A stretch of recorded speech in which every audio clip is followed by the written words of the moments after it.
Be be Amna جوانی میں ہی بیوہ ہو گئیں۔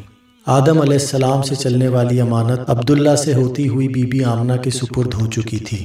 اگر بی بی آمنہ کے لیے زندگی میں کوئی امید باقی تھی تو یہی امانت جس کا ظہور ابھی ہونا تھا۔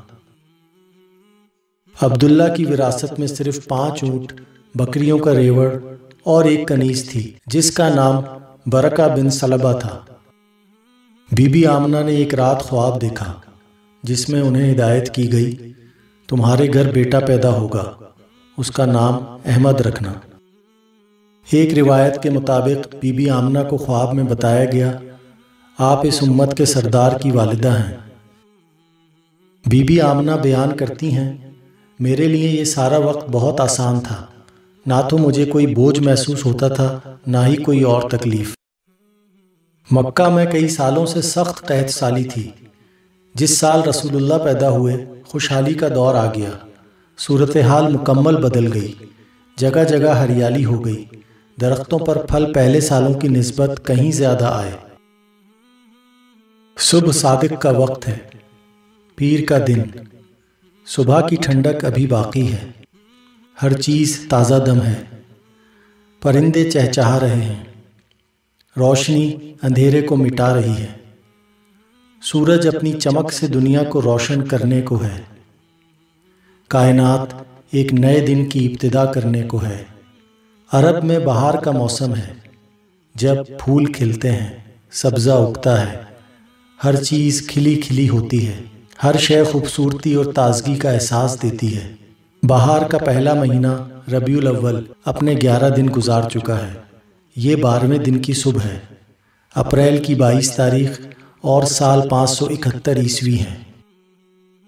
کعبہ کو تباہ کرنے کے ارادے سے آنے والی ہاتھیوں کی فوج کے انجام کو 55 دن گزر چکے ہیں۔ ایرانی بادشاہ نوشیروان کی بادشاہت کا 40واں سال ہے۔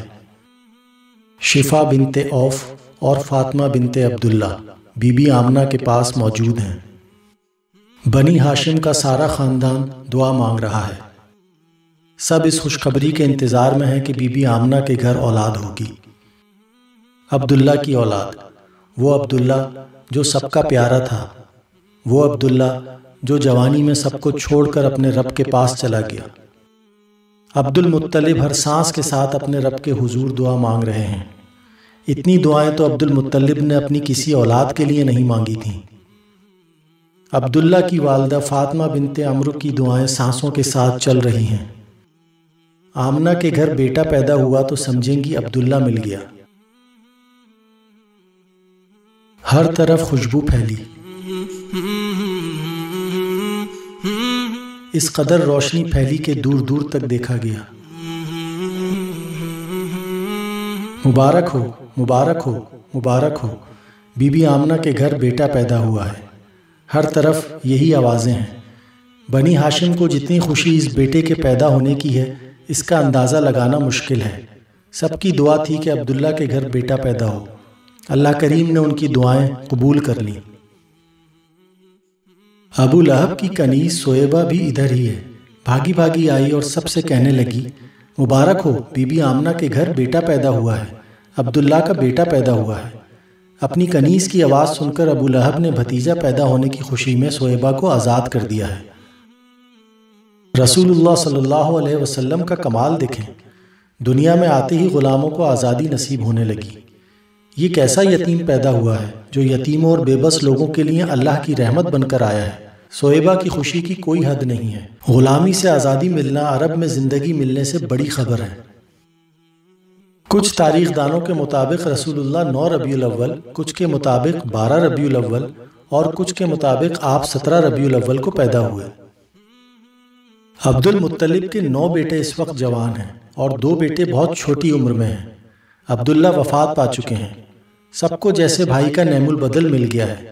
عبد المطلب کو اپنی 100 سالہ زندگی میں اتنی خوشی نہیں ملی جتنی اس خبر نے دی ہے۔ عبد المطلب کو ایسے لگ رہا ہے جیسے جوانی واپس لوٹ آئی ہے۔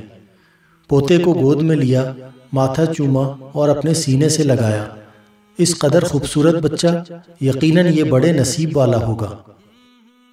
عبد المطلب نے اپنے 3 سال کے بیٹے عباس کو اپنا پوتا دکھاتے ہوئے کہا، یہ دیکھو اپنا بھائی کتنا پیارا ہے۔ عبد المطلب خدا کے حضور سجدہ شکر بجا لائے اور کعبے کا طواف کیا۔